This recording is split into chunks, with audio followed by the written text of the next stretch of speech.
It's me, fresh from the farm.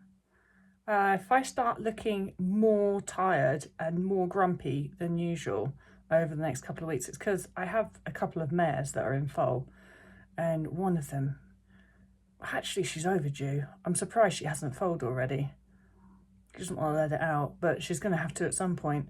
And so when she starts showing signs, I'll be sitting up all night watching. And that can sometimes go on for a while. So it's funny because I haven't had a kid, and I'm not going to, and I'm writing a book about babies, and sleep deprivation is a big part of it. And now I'm going to get sleep deprivation, but it's not because I'm having a baby, it's because two of my horses are having a baby. Hopefully not at the same time, God forbid. But that is not actually what I'm here to talk about. I had a question from somebody.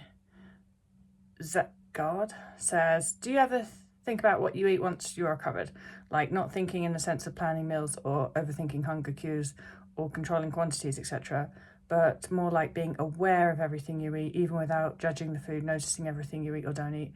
I feel like I'll never get that mindless about food again. Right now, I notice everything I eat and then it stops, but I get the gist.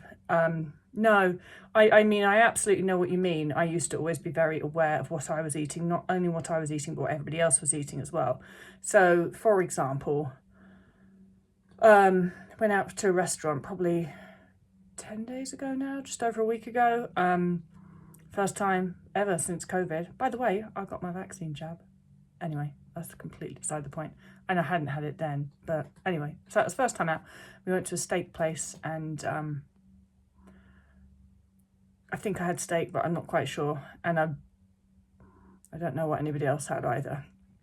But the whole point of that story is that I know that when I had my eating disorder, right now I'd be able to tell you what everybody ate, and I'd be able to tell you how much.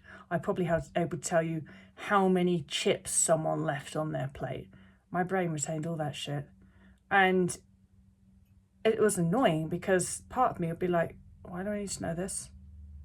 It's really boring. Why do I even care? Why do I notice this stuff? But when I had an eating disorder, 10 days after going out, I'd be able to tell you what everybody else ate and how much and what everybody ordered and all that stuff, and probably exactly what everybody drank as well. But I wouldn't probably be able to tell you much about what we talked about. Now I could tell you exactly what we talked about in detail, because I remember that stuff, because my brain prioritizes social aspects over hyper-awareness around food. So hyper-awareness over food is a symptom of restrictive eating disorder.